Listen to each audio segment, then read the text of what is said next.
Hello, everyone. This is Debra Richardson, and today I am putting the AP in Happy, where accounts payable teams are empowered to protect the vendor master file from fraud.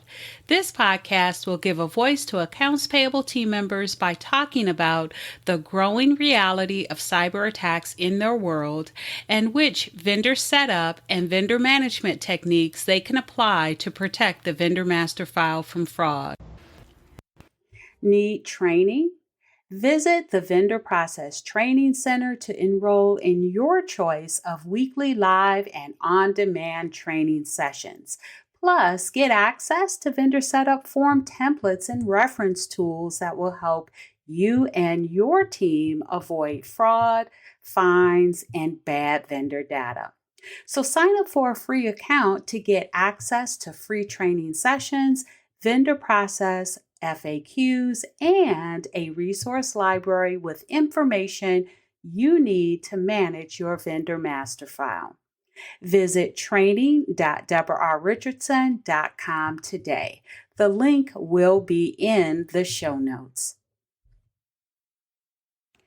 So your vendor notifies you that they have entered into a factoring relationship with a third party, and now you have to remit your vendor's payments to them. Now what? Keep listening.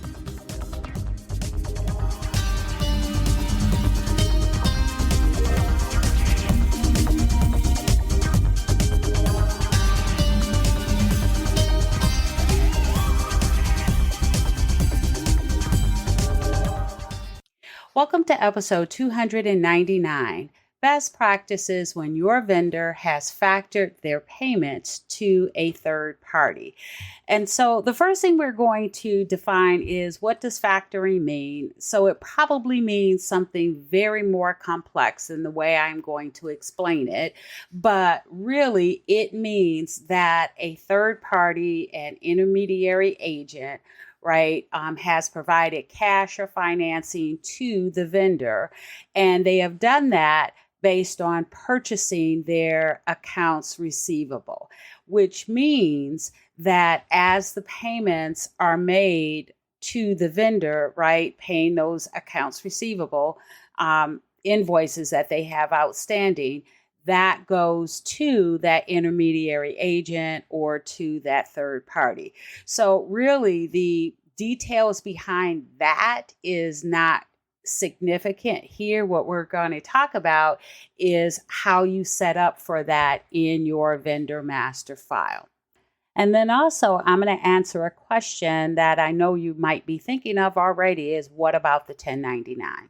All right, so let's get started. So again, the vendor has entered into a factoring relationship. They have pledged as collateral for a loan or other financing their receivables. And that means, again, that you're going to make payments to the third party vendor. And so this is really your relationship with the vendor is unchanged. The only difference is that you are making payments to a third party / factoring vendor. So here are the best practice steps.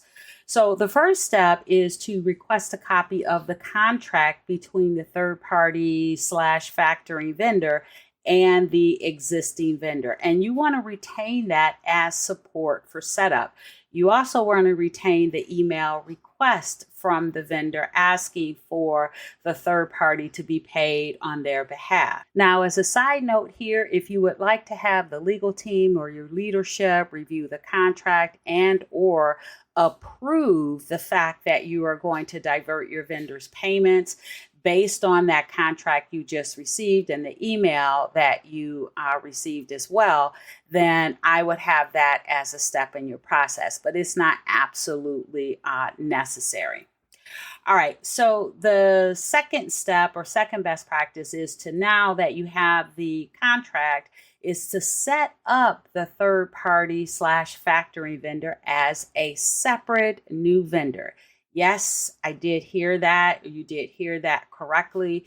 This might give you a little bit of a pushback, But the issue is that you want to make sure that that vendor is valid, that the remittance information that they give you, which will most likely be banking details, is valid, is going to the right vendor, the right bank account, that the payment will not fail, meaning the bank account number and the bank account routing number is correct. And so you want to collect the same information as you would from any new vendor. So that's their W-9, that's their banking details hopefully on a vendor banking form that you have created. And you also want to perform the same validations. And once both of those are done, then you'll go ahead and set up a separate vendor record. So it sounds like just a regular vendor that you are setting up, and you are performing all the validations, collecting all the normal required vendor setup documents. Because again, you want to make sure that the request is not fraudulent, that the third-party factoring vendor is not fraudulent, and that all the information is accurate. All right, so once you have done all of that, set up the vendor record.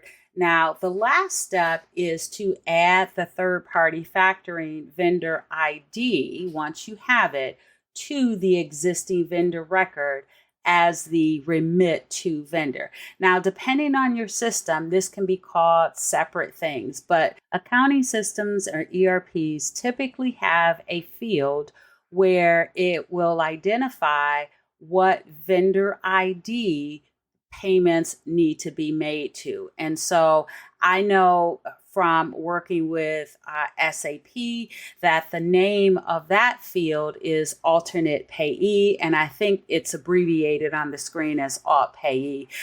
Keep in mind, this is not S4HANA version.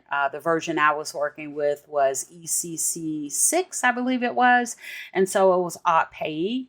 And then in PeopleSoft, it was called the remit to vendor. And that was on the location in PeopleSoft. So what that does is it points the payments to the vendor ID of the third-party factoring vendor by entering that vendor ID in the applicable field.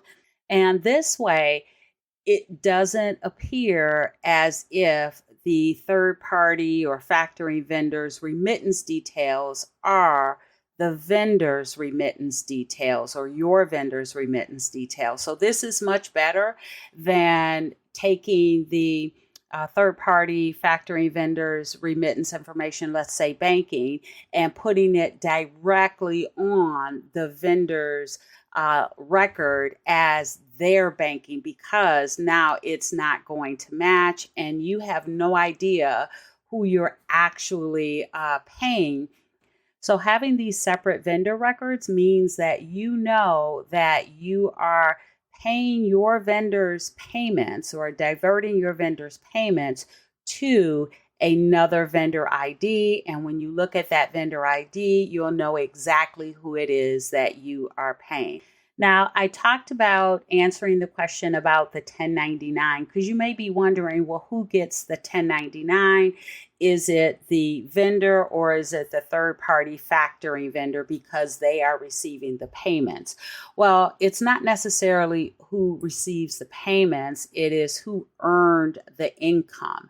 And the party that earned the income is the vendor. So you will still give the 1099 to the vendor because it's based on their tax ID. And so what you really don't want to do, which I didn't mention earlier, is you don't want to set up a third-party factoring vendor and then start attaching invoices to that vendor because that's not their income, that's the vendor's income. You just want to set up a vendor ID and use it as an alt payee or remit to vendor so that the system will automatically divert payments to the third party or factoring vendor that belong to the vendor for income that the vendor earned.